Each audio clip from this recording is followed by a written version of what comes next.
Welcome to the Streamworks audio tutorial video, Rapture in Depth. During this video, we will look in detail at Rapture's user interface, from using Rapture's Oscillator section to showing you how to access the staggering array of modulation available to you, as well as how to access the powerful and flexible digital processing. Rapture is a wavetable synthesizer. In many respects, it has a lot of similarities to the more common subtractive synthesizers that you may have worked with. However, instead of oscillators, a wavetable synthesizer uses wavetables. The principles remain the same, however. You start with a sound source, then filter the sound, apply some effects and modulation envelopes to give rise to your final sound. Rapture is made up of 6 individual elements, so it might be easier to think of Rapture as a synthesizer capable of synthesizing 6 individual sounds. Rapture also has some free and commercial expansion packs available directly from the Cakewalk website. This includes the excellent Minimoog Tribute and Biolabs expansion packs.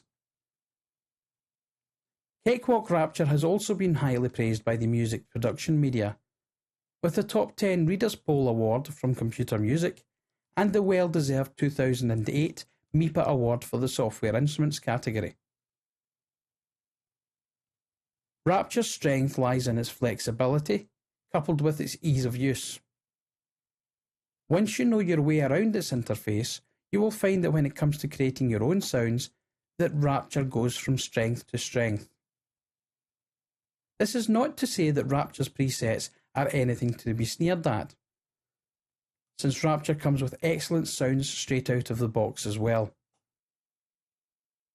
During this video, I will concentrate on getting you familiar with the general layout of the Rapture interface, before looking at each aspect in much greater detail, and then finally going on to show the whole sound design process using Rapture for a variety of different uses. Rapture's interface is laid out in the style of a rack mount system, with each horizontal strip representing another section of the interface. This will give it a familiar look to those who are familiar with rack mount audio equipment. The first strip is known as the program area, and this gives you access to the presets or programs as they are known in Rapture.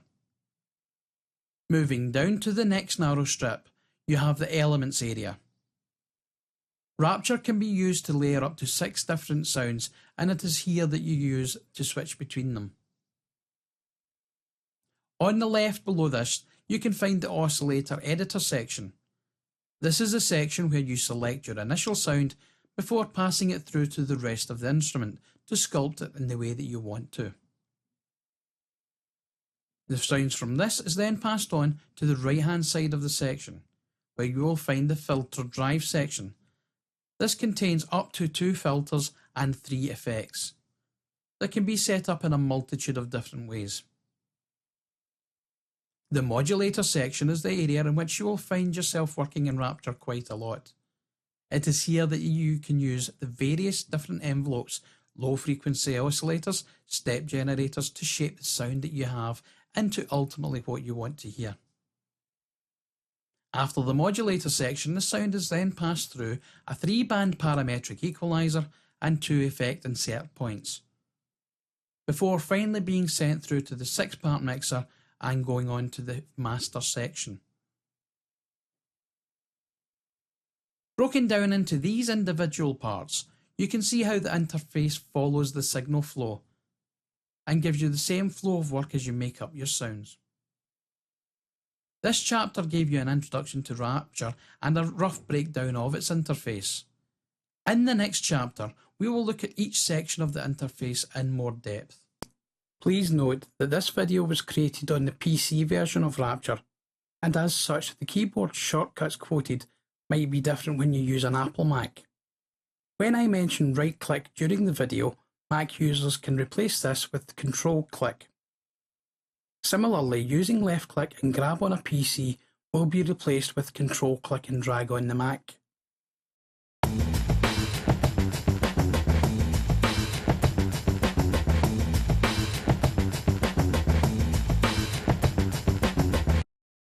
Up until now, I have introduced you to Rapture and given you a very generic tour of the interface.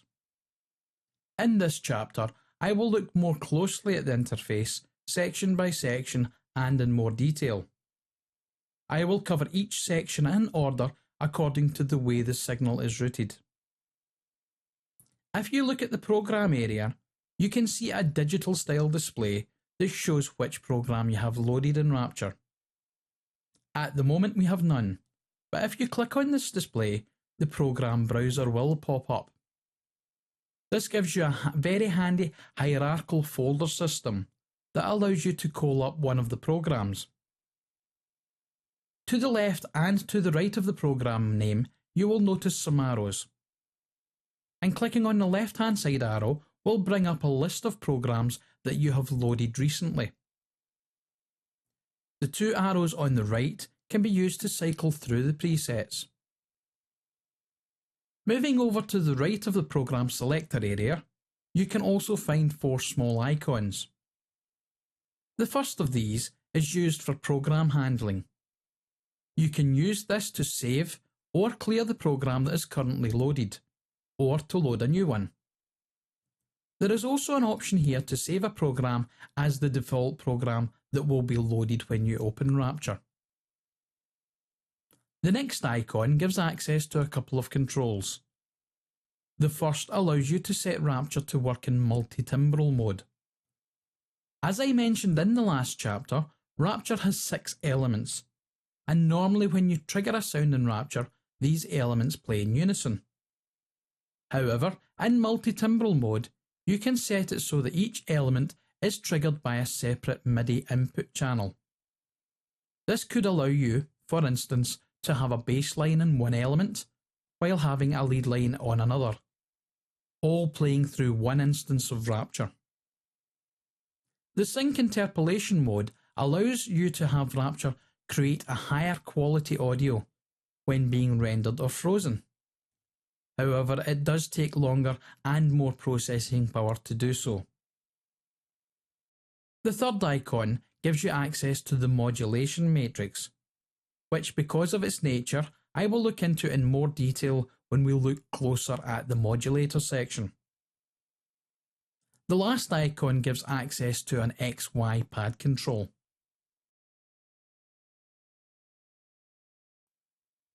The elements section of the interface allows you to switch between the various elements and the master section of Rapture.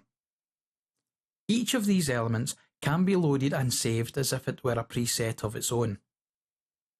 By right-clicking on an element button, you will call up a drop-down menu that will give you access to certain element-only commands.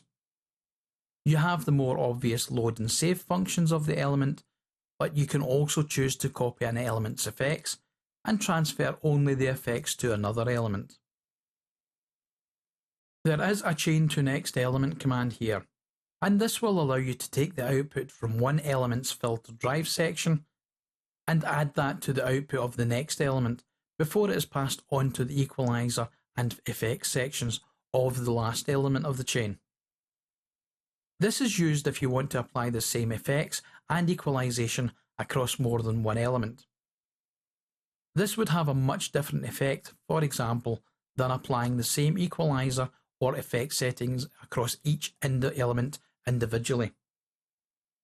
You can also use this menu to switch on ring modulation for Rapture. Ring modulation multiplies one of the waveforms with the other to produce a totally different sound. This sound is rich in harmonic content and is very useful in producing bell-like tones. The global button on the right-hand side of the row of buttons is used to access the master channel, which itself has 2 insert points for effects, a left and right step modulator, a global equalizer, as well as a master effects insert point. The oscillator editor section is the place to load your wavetables. This can be WAV, AIF, OGG, or SFZ sample format files. To load a new wavetable into Rapture, all you need to do is to click anywhere around the sample name. This will call up an Explorer style view where you can select from the samples available. Many of the expansion packs add more waveforms to Rapture, and in fact there is an expansion pack available that gives you just new waveforms for you to work with. You can also use your mouse to cycle through the samples by clicking on the display where the waveform is shown. Left clicking will cycle one way, while right clicking will cycle the other direction. There are quite a few options in this section that allow you to determine various factors, including MIDI filtering. The first two subsections here deal with the low and high key, or the low and high velocity. Basically, changing the setting here will decide whether a sample or wavetable will be played when a certain key is played and or at a certain velocity. This allows you to be able to create splits and layers across the 6 elements. A good example of why you would want to do this is when using a keyboard with both hands, you may want a particular sound for your bass and another for your lead. The bend up and down parameters are used to set up the range of the pitch change that will occur when using a pitch wheel. The sussed section will determine whether Rapture will accept sustain or sostenuto MIDI messages. You can change the tuning of the samples loaded here as well, allowing for an 8-octave decrease or increase in the sound, with a second parameter here for changing the tuning as a percentage of a semitone. Normally when you use a key on your keyboard, the next step up will increase the sound by a semitone. You can change this behaviour here. This allows you to change the amount that the tone will change. 100 equals an exact semitone. If you change this, then each semitone difference on a keyboard will be less than or greater than a semitone accordingly. The phase parameter determines at which stage the oscillator cycle the sound starts when you press a key. This can be used to produce some different and interesting sounds. The quality parameter can be switched between high and standard modes. In most cases, you should use standard mode. However, you can come across aliasing problems with pitch sweeps. If so, then you can change this to high. Rapture is capable of working in unison mode. This essentially allows Rapture to layer the oscillator on top of itself. You can cycle through the amount of voices used by clicking here. It goes up in odd intervals up to a maximum of 9.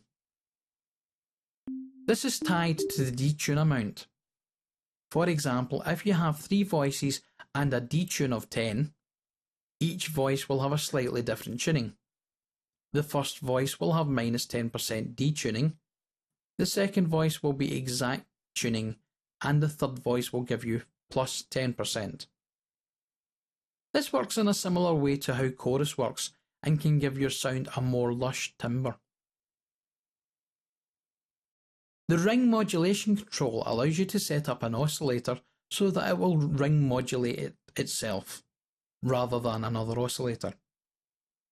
If I select a sine wave and turn on the ring modulation, you can quite easily hear the difference in the sounds. The ring modulated sound sounds hollow and metallic in comparison with the sine's pure tone. When ring modulation is switched on, the detune control doubles up to control the amount of modulation. The next two controls are tied. The polyphony determines the maximum number of notes that can be played at any one time. Set this to as low a number as you can, since increasing the polyphony will also increase processor usage. If you set the value to 1, then the sound will be monophonic. If you set it to 0, it will not only be monophonic, but the sound will be set to play in legato mode. At this time, the other control comes in. This allows you to set up a glide to tie between notes. This can have a value of 0 to 10 seconds. The last box here is not a parameter, but a display of how many layers are currently playing in Rapture. One note about the oscillator section is that it can load SFZ files. These files can contain parameters that also have an effect on the sound. For example, you can set a sample in an SFZ file to play only when notes are of a certain velocity. So if, in this example, the sample will only play over velocity 64, and you set in the oscillator section for it to play only when less than or equal to 64, then no amount of key presses will make this sample play. For more about SFZ files and what you can do with them, please visit www.rgcaudio.com. The next item in the chain of the signal path is the DSP section. This allows you to apply up to 2 filters as well as 3 different effects. The routing of the DSP is not set in stone. Various different routings can be chosen from by clicking on this drop-down menu here, or by using left and right click to cycle through the different options. The filters themselves operate identically for both of them. Each filter has a cutoff frequency and can also have a resonance control. The abbreviations are fairly easy to understand. The filters can be low pass, high pass, band rejection, pink, comb, and it even includes an all pass filter. With the 1.1 update of Rapture, there are also state variable filters. I will cover each of these in turn. Filters can come in a variety of different strengths and are often graded in poles. In Rapture, they can range from the relative subtleness of a 1-pole filter all the way through to the extreme 6-pole filter. Each pole represents a 6 decibel decrease in sound for each octave that you are away from your cutoff frequency. Rapture refers to these as 1P, 2P, 4P, and 6P filters. Many of the filters are also resonant, which basically means that it can have a boost in the level of sound around the cutoff frequency. Your last option when it comes to filters is to determine which type of filter you want to use. These are fairly easy to understand, and I will go through these in turn and give you a brief description of what they all do. A low-pass filter filters sounds above a certain frequency, whereas a high-pass filter filters sounds below a certain frequency. The band-pass filter acts as both a low-pass and a high-pass filter, reducing all sounds around the cutoff point equally on the low and high side. The bandpass filter will reduce the volume of your sound unless the sound itself has energy at the cutoff frequency point, at which time there will be a dramatic increase in volume. All low-pass, high-pass and bandpass filters of strengths 2-pole and above are capable of resonance. Counter to the bandpass filter, there is a band rejection filter, which rejects sounds around the cutoff frequency while allowing those higher and lower to pass untouched. This is very often referred to as a notch filter. A peak filter acts similarly to a bandpass filter, only it boosts the cutoff frequency by 6 decibels. This filter is not resonant, but the width of the peak is controlled by the resonance control. Pink, comb and all-pass filters work differently from the rest of the filters. The all-pass filter is extremely subtle in use. It introduces a subsample delay to the sound. The pink filter inserts multiple 1-pole low-pass filters. Its effect is used to darken the tone of a sound. The comb filter essentially cuts a series of notches in the frequency spectrum. Lastly, there are 4 state variable filters. All of these are 2-pole filters, and it comes in a low pass, high pass, band reject, and band pass varieties. The difference between these filters in comparison with the normal filters is very subtle, but is more obvious at higher resonance values. They tend to produce a slightly richer sound. In between the 2 filter sections on the interface, there are 3 DSP controls. These control various lo-fi and distortion effects that include warp, rectify, bit reduction and decimation. You can set these up in any order that you like, which when combined with the signal routing option gives you a full control of your sound and filters. In fact, it gives Rapture much of the flexibility of a semi-modular software instrument. The modulator section of Rapture is where you can take your sounds and really bring them to life. Without the modulators, the sounds that you make in Rapture would be static. By this I mean that the sounds will not change over time. Natural sounds, however, do not act in this way. Rapture allows you to modulate the sound over time by using the various generators that are within the modulator section. There are 7 destinations available for modulation.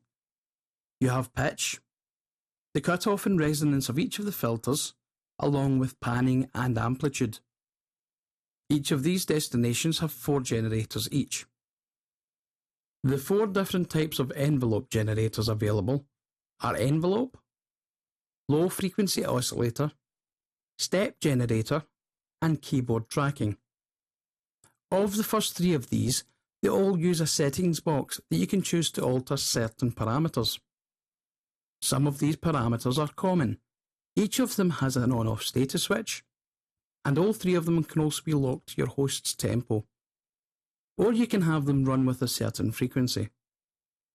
And lastly, they all have a depth control, which controls just how much each parameter is modulated. On the low frequency oscillator and the step generator, you can also have these run in short status mode. This means that instead of repeating the pattern, it will play the pattern only once with each key press.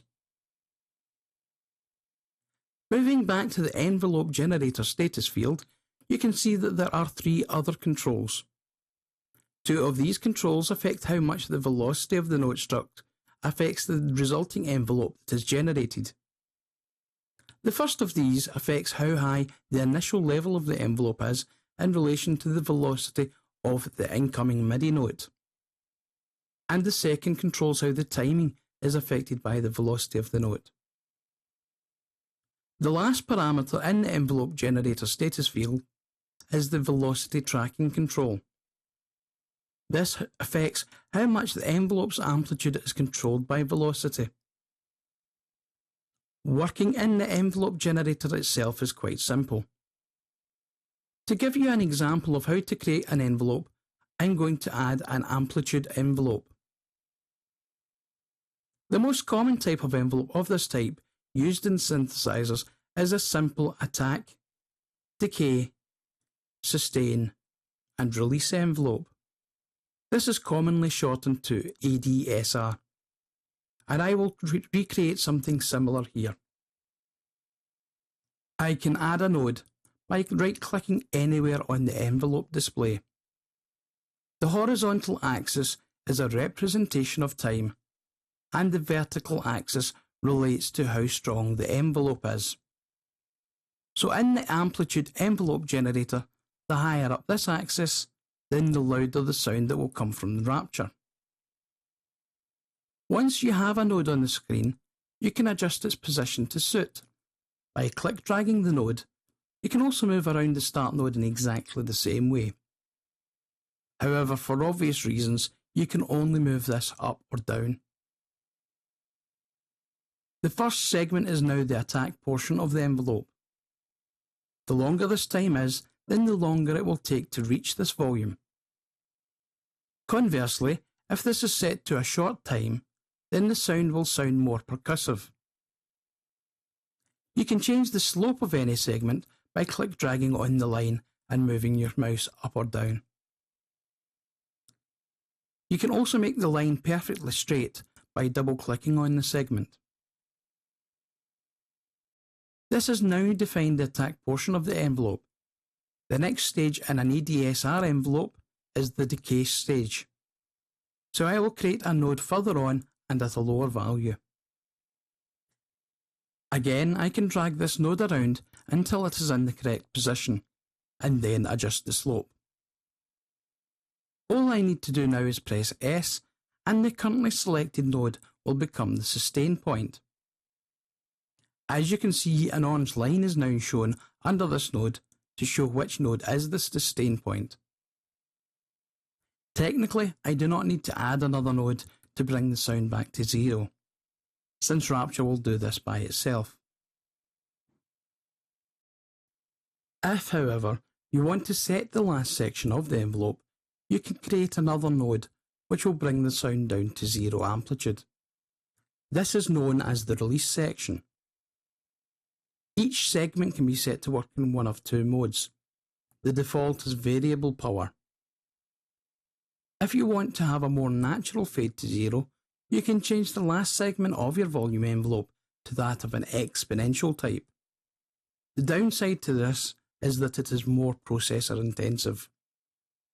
You can do this by selecting the N node and pressing N on your keyboard. Of course, this is just a recreation of a simple ADSR envelope. Rapture is capable of much more than this though. You can add more nodes to the envelope if required. If I add one before the sustain point and then press L, it will then set up a sustain loop instead of a sustain point. The loop itself is shown by this box section here. Note that when it loops, instead of jumping straight to the first node of the loop, it jumps to a value that is identical to the loop's endpoint. This prevents any unnatural sounding jumps in the sound. If you run out of space for adding nodes in the envelope generator section, you can scroll horizontally by click-dragging in the bottom section here. Alternatively, you can zoom in and out using a scroll wheel, or you can double-click on the bottom section to fit the envelope to the screen. Many of these functions can also be shown by left-clicking on the upper section of the envelope generator, where the various numbers are displayed. The numbers themselves relate to your selected node.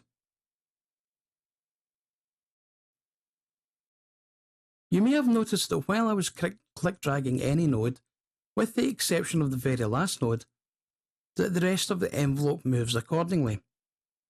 You can change this behaviour by holding down Control while you drag, and the node will be moved independently of the rest of the envelope.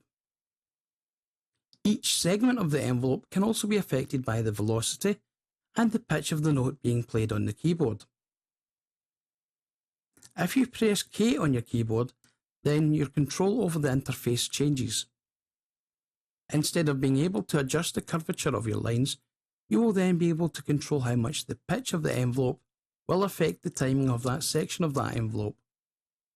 Pressing V does something similar, only instead of pitch, the velocity affects that segment. Each is signified by a different colour. If the bar is above the midline, then the higher velocity and the higher pitch keys will give slower segment times. If they are below the midline, then the inverse will be true.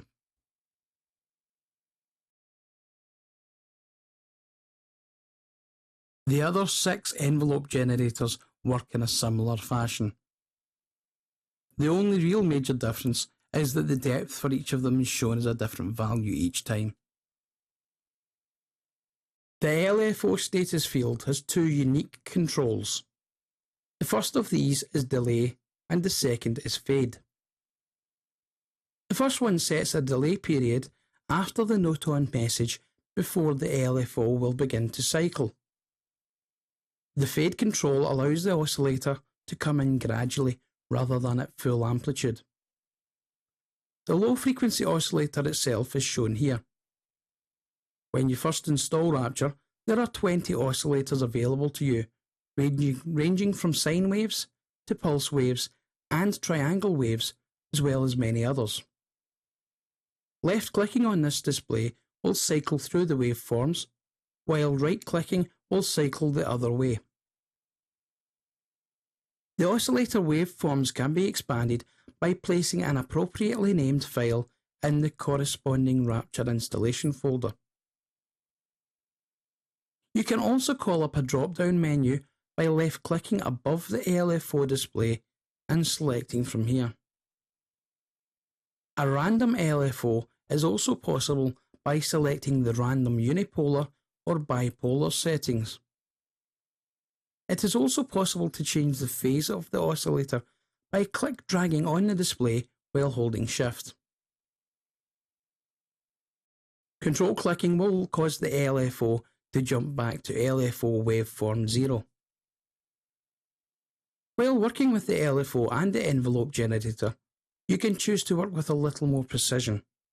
If you hold down Shift or Control while using your arrow keys, you can change the position of the nodes or the phase of the LFO. You can have the pitch of the incoming MIDI note modulate any of the parameters, with the exception of pitch itself. If you look at the key tracking section, you will see two nodes. If you select this section and use your keyboard arrow keys, you can move the whole key tracking up or down.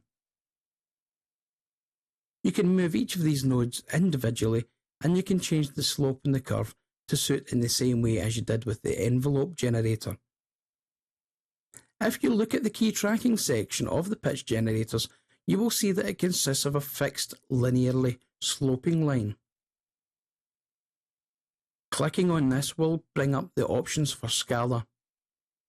So for those that might not know this relates to the fact that in most digital audio software, it is assumed that you are working in the European 12-tone system when it comes to scales. However, this is but one scale system among a huge multitude. Rapture can load different Scala files so that you can work with other scale systems. As you can see, there is a huge amount of Scala systems available. Note that when working with Scala, you will also need to load the correct Scala file into each of your elements. Otherwise, you will end up with different microtuning on each of them. Shift clicking on the display will return you back to the standard default.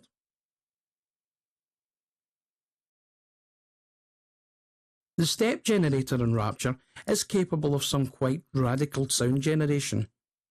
It can be used for things like creating arpeggios in Rapture, or it can be used as a sound creation tool.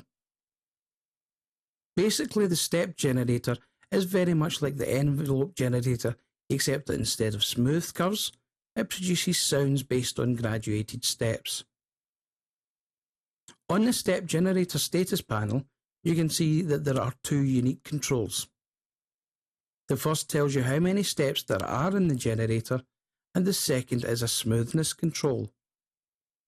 The smoothness control determines how quick it takes to jump between the various step values. You can draw directly onto the step generator just by using your mouse.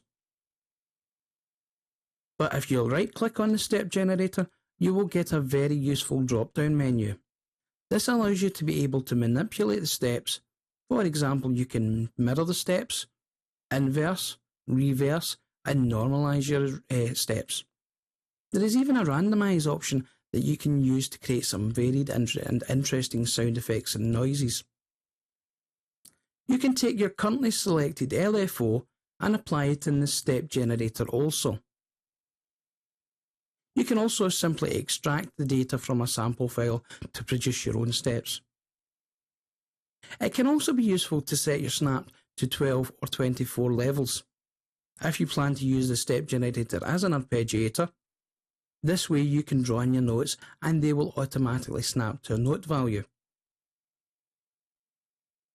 Perhaps an easier way though is to select the MIDI note entry option. This will allow you to play your own arpeggiation in a step cycle mode. As you can see from the option on the drop-down menu, it only allows you to input notes based from C4 upwards. Note that this last option is only available in the pitch step generator. There may be situations where you would want the same modulator to affect more than one destination. In this case, it's quite easy to copy any individual generator or group of generators from one destination to another. If you want to do this, right-click on any of the destinations and copy and paste the particular generator or generators to another destination. Although technically the modulation matrix is not part of the modulator section in Rapture, I have left its description until now because it has ties to the modulators and is capable of producing very similar results when working with sounds. For example, you can have an envelope modulate the velocity in Rapture. Equally, you could modulate the velocity using a pitch bend wheel to control the amplitude while you play. Just about any parameter in Rapture can be modulated by a variety of different sources, including MIDI messages, aftertouch, the XY pad, amongst many others. This provides a large amount of tactile control from your keyboard when it comes to modulating your sound. As an example, you could choose to have the resonance of a filter increase by 20 decibels with a note-on message. The other two parameters that you can change here allow you to affect the depth of the modulation as well as how smooth the changes are when you do any modulation. Once the signal has passed through all the previous sections, it will then pass through another DSP section, of which the first part is a 3-band parametric equalizer. Each of these bands can be set to work as a low shelf, high shelf, or band pass filter. They can each be set to apply up to a 24 decibel boost or cut to your sound. As with most equalizers, the frequency determines at which point the boost or cut is, and the Q value determines the slope. There is also room in each element to choose an insert effect. There are 24 different effects to choose from, and these contain various delay or reverb-based effects. The actual interface will change depending on which effect you will choose. For example, if the effect contains a filter, then you will be able to adjust the cutoff and, if applicable, the resonance controls. Like the other sections that display a name, you can left or right click on them to cycle through the different options. And again, the down arrows allow you to choose your option from a drop-down list. Once you have completed the adjustments to your individual elements, the sound is then passed through to the mixer. This allows you to adjust the volume and panning of each element. Once you have your elements ready and balanced, you can then move to your global section. This contains 2 global insert effects and 2 global step generators. The insert effect and the master effect are identical to the effects that you will find in the element section. The global step generators can be used to create gating effects on your sound, since they control the level of all the sounds and effects that have been applied up to this point. As you can see, the 2 step generators affect the left and right channels of your audio separately. You can then pass this resulting sound through another 3-band parametric equalizer and finally a global effect insert.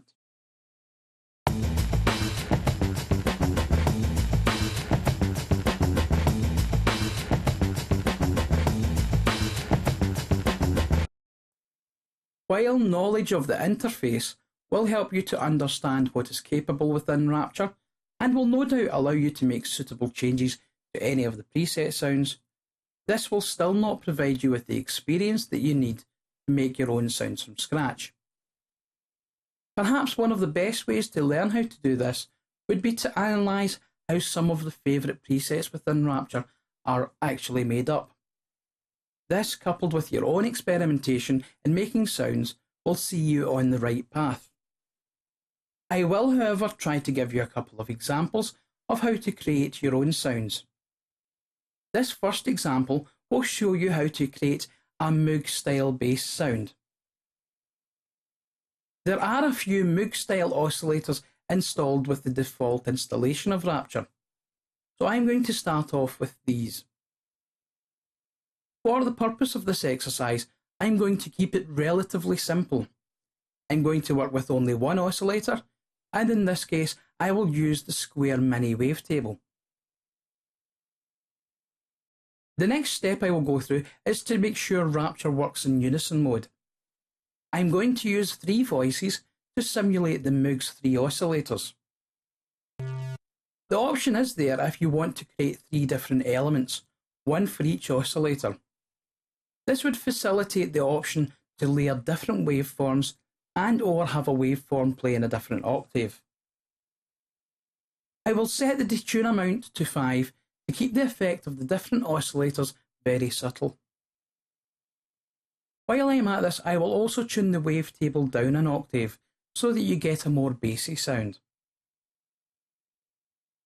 The Moog used a 4-pole low-pass filter, and I'm going to add a little bit of tube distortion as well to give the sound a bit of grit. The Moog also had 2 different envelopes, one that controlled the amplitude and the other which controlled the filter cutoff frequency. The Moog had 3 controls for each of these: attack, decay and sustain. The decay control doubled also as a release. I'm going to make this sound quite snappy, so a fast attack time is needed, coupled with a moderate release down to sustain point. I will do the same to the cutoff frequency as well, giving a smaller boost to begin with, followed by a similar decay and sustain point. Most likely at this stage, you might want to revisit your cutoff frequency, since it's going to be altered by the envelope we applied. I will also set the cutoff frequency to be modulated by the keyboard's modulation control. This gives you a good idea on how to create a basic patch in Rapture. You could choose to use this sound as a springboard to something else. Another option here would be to add another element and using a sine wave tuned down an octave so that it acts as a sub-bass and gives a bit more body to your sound. You could also use a pitch low frequency oscillator, set to a very low frequency to give the effect of an analog synthesizer slowly drifting in and out of tune. To add a bit of randomness to this, it would be easy to also use a random unipolar modulation set to a low depth, and this would allow you to counter the uniform changes that the LFO makes.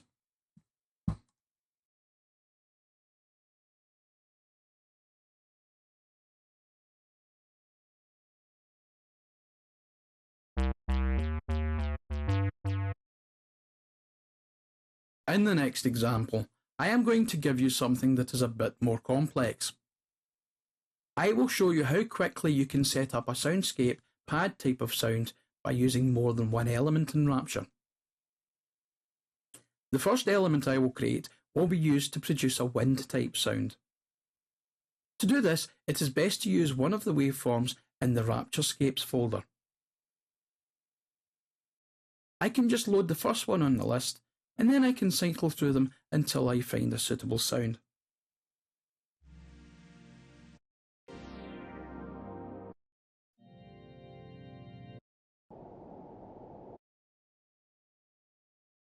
I quite like this Cyclops sample, so I will start off with this.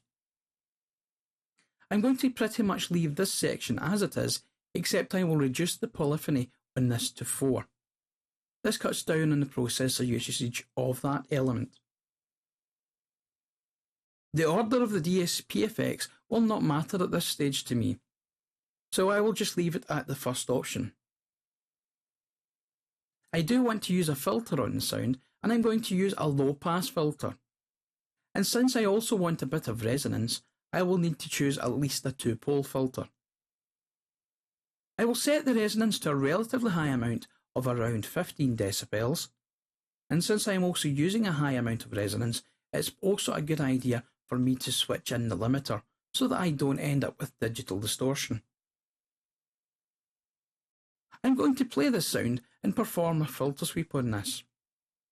And due to the high resonance, you can get a good idea of how this will sound.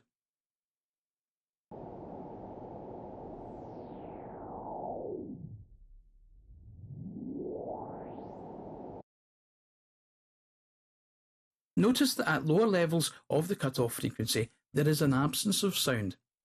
And as you raise the cutoff frequency, you end up with a kind of whooshing sound. This is exactly the type of sound that I want. So I'm going to set the cutoff frequency to its lowest level. This might seem pointless, since if I hit a key just now, nothing will happen. However, I'm going to set up an envelope for the cutoff frequency. I'm going to leave the depth and the other parameters as they are. I want to have this sound fade in over about 5 seconds, and at this point I want it to sustain. So I can set up the sustain point just at the end of this curve. I can then use the next section of curve. I will bring it back to 0 over a period of time. I'm also going to copy this envelope and apply it to the amplitude as well. And finally, to finish off this sound, I'm also going to use a low frequency oscillator to modulate the pitch of the sound. I will use this waveform as is, but I will increase its frequency to around 3. I won't use any equalisation on the sound yet until I see how the sound sits with the next element. I will also leave the sound dry just now for the same reason. For the next element, I am going to choose another waveform. In this case, I will use the sample you fingered, and again I will leave the settings the same with the exception of polyphony, which I will set to 4.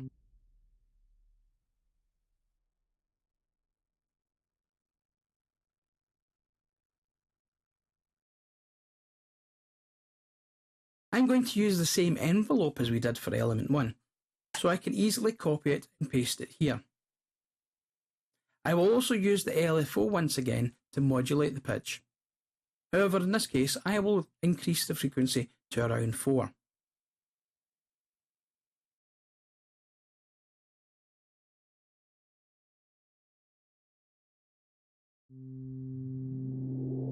After playing the sound, I think I will change the envelope of the amplitude of the wind type sound so that it comes in that little bit faster than the tone sound. I think also that the tone noise could do with some chorus as well.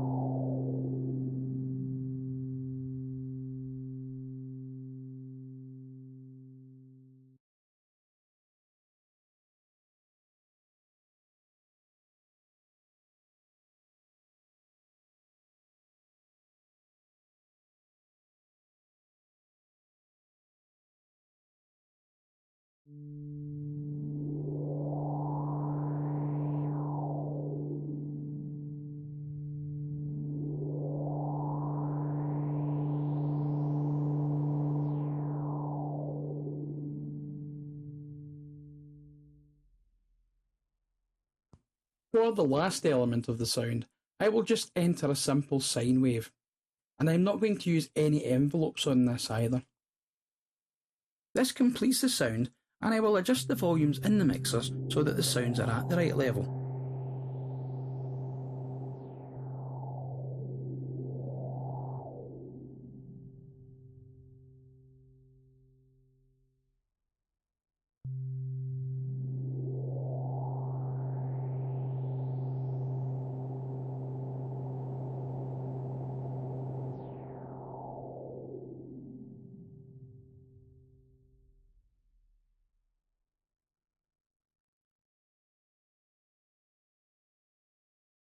For a final touch, I'm also going to set the modulation wheel up so that I can adjust the level of cutoff on the wind sound.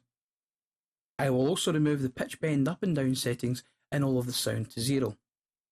The reason I will do that is I want to use the pitch bend control to control the direction that the wind sounds like it's coming from. For the modulation wheel, I will set it up with a negative value. This means that as I move the modulation wheel up, the cutoff frequency will go down. This gives the illusion that the wind is dying down.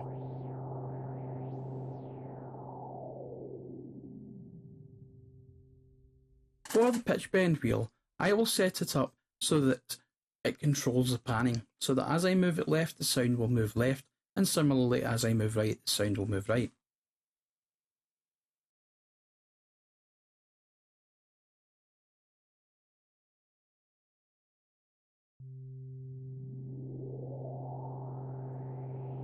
Instead of the modulation and pitch bend wheels, I could of course have chosen to create envelopes for them instead, if I had wanted a more fixed automation, for example. Since this is wind, however, I like being able to have a bit more of a tactile control over what I am doing with it. As you can see, it's quite easy to throw together pad and soundscape sounds in Rapture without reaching for the presets. As you get more confident and proficient in making your own sounds, you can then branch out into making sounds that are more complex than this example. This ends the chapter on making sounds with Rapture, and in the next chapter I will show you how to set Rapture up so that it can be controlled via a MIDI controller, and also how to run Rapture in standalone mode.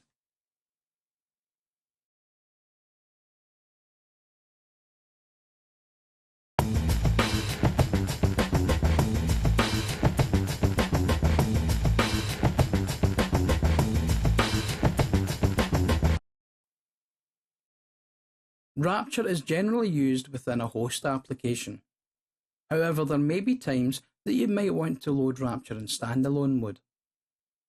Standalone mode uses a microhost to run Rapture without having to resort to using other software. This could be handy if you want to play Rapture live, or if you use one computer to run the plugin and to record the audio output on another computer. To do this, however, you must set up a few settings. You can choose from your audio drivers using this drop-down menu.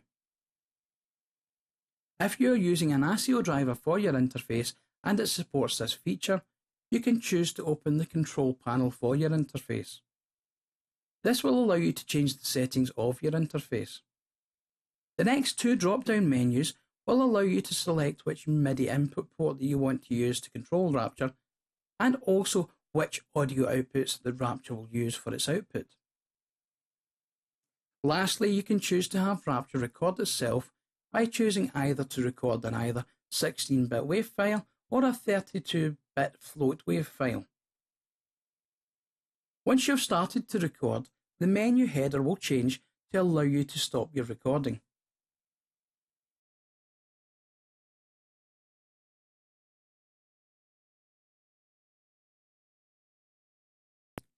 When working as a plugin, you can control Rapture using any sliders or knobs on your MIDI controller. Setting this up is quite easy.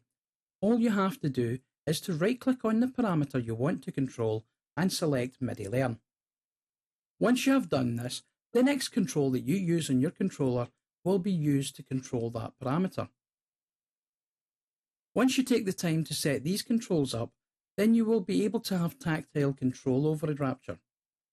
Note that you can also set up a total of 10 different configurations that you can switch between. This means that you could use one set of controls for a particular type of sound and another that has totally different controls set up for another sound. This brings us to the end of the video Rapture in depth. I hope you enjoyed the presentation.